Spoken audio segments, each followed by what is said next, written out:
I realized that that time period where it was a lot of uncertainty when it comes to like just getting my life together and wanting things, desiring things. I realized that I wasn't happy because I saw my peers doing the things that I would have loved to do, but I knew that it would have been responsible for me to do because I still have responsibilities. I still have pretty much bills. I still have bills to manage and still keep up with.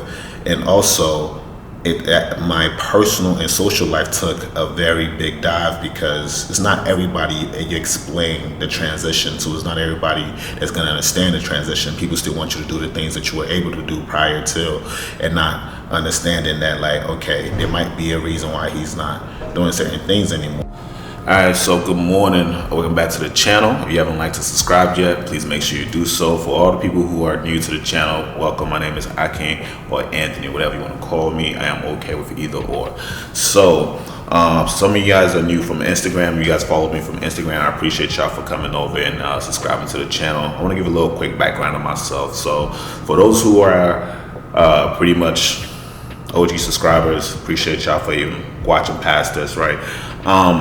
So a little quick background. So I was an electrical engineer before I switched over to tech and trying to get my life together. And I have been working on being where I want to be. I want 2025 to be more of doing what I say I'm going to do, accomplishing my goals, and not caring what nobody thinks. That's the focus for 2025. 2022, 2023, I went through a time period where I don't want to say I was depressed, but I wasn't happy. I wasn't happy with where I was in life. I wasn't happy with the age that I was, my expectations for myself, my goals that wasn't being met, and the excuses that I gave myself. The truth of the matter is, I wanted to be in a certain area in life, and I got carried away in other things besides working towards my goal and building the future that I want for myself and my family, right? And I don't know who else is going through this. This is going to be one of those one-on-ones on Sundays that I want to start doing, where I pretty much having a confessional with you guys. I'm not sure who can relate. If you can relate, drop it in the comment section, like the video. But for me, I knew that working in electrical systems engineering field was lucrative, but it didn't give me the time to be at home, grow individually. I was growing a career. Hell, I accomplished a lot within 4 years that usually take people 10 years to accomplish in that field. But I realized that I was trading my time for financial growth, a career growth, and not necessarily building a community for myself, which would be very helpful when it comes to mental health, very helpful when it comes to just being able to balance life and career.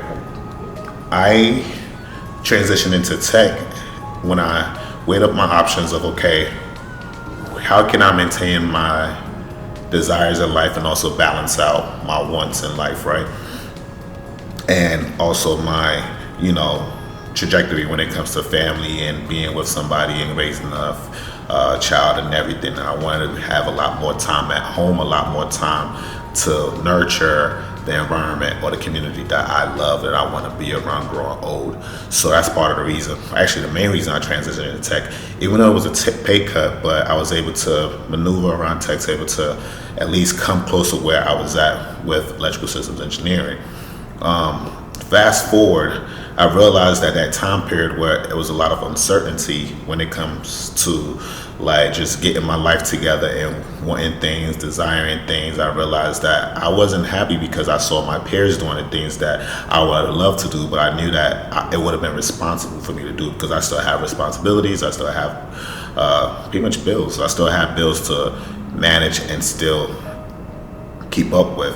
And also, my personal and social life took a very big dive because it's not everybody that you explain the transition to. It's not everybody that's going to understand the transition. People still want you to do the things that you were able to do prior to, and not understanding that, like, okay, there might be a reason why he's not doing certain things anymore. And I get it, and I get both perspectives, but it's also, you have to be careful and be mindful of who you open up your vulnerability or your vulnerable moments to, because the truth of the matter is, Yoruba saying will be Inulamo. And translation in American is like, you only know your own internals thought process, you don't know others. And for the Nigerians that's probably on here, probably like, well, that's not the full thing. The full thing is Inunama Ojulari, which means that what we see is all we see. We don't know the actual internals, if that makes sense. But and any Nigerians that want to correct me in the comment section, please feel free to do so. But it's part of the reason why I kept a lot of things internal, because I wanted to work on me. The goal was to get to a point where I can say, okay, I'm above water now, and I can start building up from there. And the biggest part is having a foundation, knowing that, okay, I have a foundation, now how do I scale up? One of the biggest things I learned last year was scalability. Everything you do, for me, at least for me, was make sure it is scalable. Make sure it is something that is scalable, because if not, you're going to be trading time. For finance, you're going to be trading. It's just not, it's not doable. And one of the decisions I also made closing last year was I want to go back to school and major in something that is future proof. Well, nothing is future proof, but like that is future proof enough for me to sustain my family at least until retirement, and where it's lucrative enough where I can also work remote, and a degree that it's not considered. I don't want to say worthless, but a degree that's being gate kept, where there has to be a level of check and balances for you to enter that career field. So, for example, medical, you need a medical license. For example, law, you need a bar license. Degrees that are gate kept by a certain thing, or entity that you have to, pass. And I don't think tech is that, which is why I'm also making that decision to go back to school. I think tech is the new trade school. It's a great and lucrative trade school right now, but I don't know the future of tech. It's a great foundation to have to build what you need to build for yourself and be able to chase your actual goals and dreams. But I wanted to make sure that I am working on the curve now. I'm working on what the future looks like before that time comes. So I am looking to go back into school. I am starting the journey to go into law school, but I am not in that I'm not in a program yet. I'm just completing my undergrad first, with a master's, then going into law school. I'll be talking more detail about that. I'll be talking more in detail about that in my other videos. I'll probably talk more about my personal on Sunday, so you guys can stay tuned if you guys care to listen to it. And about the classes that I'm taking, what my undergrad and master's would look like, and why I'm doing that to then apply to law school. Nothing I'm doing undergrad has anything to do with law school, but I wanted to make sure that I have a level of backup if law school does not work. I don't depend on law school for income right now, but I do want to make sure that if law school doesn't work out for me, my undergrad and master's do work out. And also I'm prior military, so one of the things I keep hearing is you have educational benefits. Why not use it? Why not use this? Don't be that person that don't have a reason not to have an educational background or a degree or anything, because you're not paying for it at the military. I mean, you have served and you have earned it, but use it to secure a future for yourself. So that's why I'm part of the reason why I'm also making sure that I'm not that person, right? So lately, I've been feeling a whole lot better as far as like moving out that unhappy moment of my life, moving back into that comfort zone where like, okay, I can step out and do certain things. Now, I might not be fully there, but I'm above water where I can smile at certain things now. And my trajectory that I see for myself is 2025. I want to knock out the goals that I put in front of myself, regardless of what anybody says to me, regardless of what anybody thinks, regardless of anybody's opinion, because at the end of the day, it's your life. It's your life. You got to be serious about your life before anybody else can be serious about your life. And I'm not saying walk around and be stuck up and whatever the case is. I am saying be serious about your life, take it seriously, love what you do, focus on yourself, and make sure that you're not one of those people that are like, oh, 2024 is my year, 2025 is my year. Stop saying it's your year and be about the things that makes it your year. Focus on those things. If you have to have a planner for the year to checkpoints to your goals, if you want to have an accountability partner, and sometimes you're gonna veer off the goal sometimes. Let's be real, you are. But be able to be teachable and be able to refocus back on the actual goal, the trajectory that you have set for yourself. And what's that saying? Aim for aim for the stars, and if you land on the moon, you're still above ground. You know what I'm saying? You're above where you started. But I personally, I'm focused on that, and I'm sorry if it hurts any of my friends. I'm sorry if it hurts anybody that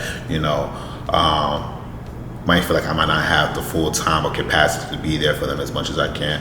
I will be there in important things, but certain things have to take precedence when it comes to my personal life, because while I was going through those down moments, I appreciate the conversations. I appreciate having those, people who are willing to listen. But I realized I wasn't even comfortable having those conversations with certain people. So why do I feel like they are entitled, or why should they feel entitled to the reasons why I can't even be available to them now?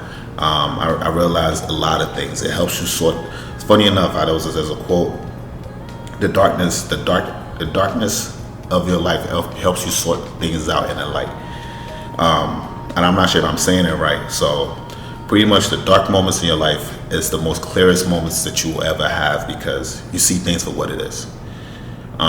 You see things for what it is, and being able to apply those things when the sun comes back up in your life makes things a whole lot more clearer for yourself, So I just want to say I appreciate you guys. I wanted to vent a little bit, I want to talk about what I have coming up. And also, there is a trip that I am planning. I did a poll on Instagram. If you guys don't follow me on Instagram, the link is going to be in the description box, where I am going to be traveling. I want to go ahead and say I want to travel at least once a month to a location, a destination that I post on my Instagram. You can go up there and vote, or I'll probably start posting it too on my YouTube channel, but not currently yet, because a lot of my engagement is on Instagram. But if you guys would like me to post it on YouTube so you guys can vote, let me know. I'll start doing that. Comment down in the comment section. So the locations were London, Paris, and Toronto. The winner was Paris. I wouldn't even say landslide. I want to say Paris was like 117, London was like 112, and Toronto was 77. Toronto tried. I was surprised. I didn't know I had people in Toronto that followed my Instagram page like that. But I wanted to focus on myself, and I guess the next video I'm going to be talking about more in depth of what I want to do, what my year looks like, trajectory looks like, what I want to focus on. And you guys can help me hold myself accountable too when it comes to even dropping YouTube videos. I wanted to do Sundays, Tuesdays, Thursdays, Sundays, Tuesdays, and Thursdays. Hold me accountable in the comment section. I am watching, and Instagram, DM me, I respond. And I want to make sure I'm engaging with you guys, because you guys are the reason why I even feel like there's a voice that's listening to what I have to say.